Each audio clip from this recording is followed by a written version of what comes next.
សូមជម្រាបសួរប្រិយមិត្តជាទីមេត្រី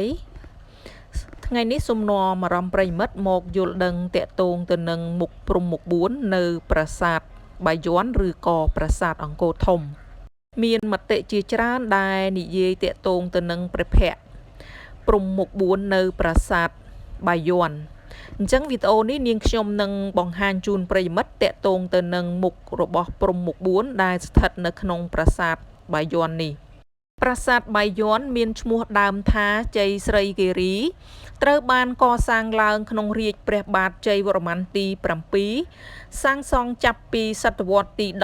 12រហូតដល់ដើមសតវត្សទី13ដែលមានកំពូល5ឬព្រះភ័ក្ត្រ4ឬហៅថារចនាបថបាយ័នចំពោះព្រះភ័ក្ត្រធំនៅប្រាសាទបាយ័ននេះទ្រឹស្ដីខ្លះនិយាយថាព្រះភ័ក្ត្រទាំងនោះគឺជាព្រះភ័ក្ត្ររបស់ព្រះពោធិសត្វអវលោកកតេស្វរៈឬព្រះពោធិសត្វអវលោកេស្វរៈឬលោកេសូរខណៈទ្រឹស្ដីខ្លះទៀតថាជាព្រះភ័ក្ត្ររបស់ព្រះបាទជ័យវរ្ម័នទី7ផ្ទាល់តែម្ដងបើយោងតាមសៀវភៅមគ្គុទ្ទេសក៍អង្គរតាមការសិក្សាស្រាវជ្រាវគម្រោងសហការរវាងអភិរក្សអង្គរជប៉ុននិងអាជ្ញាធរជាតិអប្សរាស្ដីពីទម្រង់មុខរបស់កំពូលប្រាសាទបាយ័នបានបង្ហាញថាព្រះភ័ក្ត្រទាំងនោះមានទៅដល់3ទម្រង់ផ្សេងគ្នា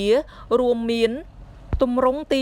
1មានរាងមូលក្នុងសភាពស្ងប់ស្ងាត់ព្រះនេត្រឬភ្នែក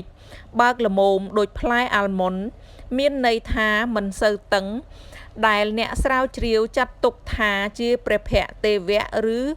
ទេវតាទម្រង់ទី2ព្រះភ័ក្ត្រមានរាងស្ដែងបន្តិចភ្នែកតូចកន្ទុយភ្នែករាងទាញទៅលើដែលអ្នកស្រាវជ្រាវចាត់ទុកថាជាព្រះភ័ក្ត្រទេពធីតាឬទេវីទម្រង់ទី3ព្រះភ័ក្ត្រមានរាងជ្រុងបន្តិចដែលពោពេញទៅដោយអំណាចដែលមានភ្នែកបើកធំជាទម្រង់ខាងលើទាំងពីរដែលអ្នកស្រាវជ្រាវចាត់ទុកថា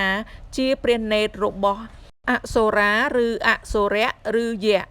ទ្រឹស្ដីទាំងនេះទំនងជាអាចគិតអំពីការពិតដែលព្រះភ័ក្ត្រទាំងឡាយនេះទម្រង់ទេពរក្សាការពារឬ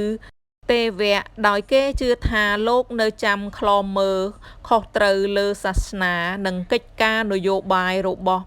ព្រះរាជានគរកម្ពុជាទេដែលនៅលើទីកំពូលប្រាសាទព្រលឹងនៃការថែរក្សាទាំង3នេះបូករួមជារាជអំណាចជាការគោរពកោតក្រែងពីសំណាក់ប្រជារាស្ត្រមិនកំណត់សម័យកាលនិងសាសនាទាំងឡាយនោះឡើយចាស់ប្រិយមិត្តជាទីមេត្រីការរៀបរាប់តាក់ទងទៅនឹងព្រះភ័ក្ត្ររបស់ព្រំមុខ4នៅលើកំពូលប្រាសាទបាយ័នក៏ឈានមកដល់ទីបញ្ចប់ដែរអរគុណប្រិយមិត្តដែលចំណាយពេលវេលាទស្សនាវីដេអូមួយនេះពេលនេះនាងខ្ញុំក៏សូមអរគុណចាស់សូមជម្រាបលា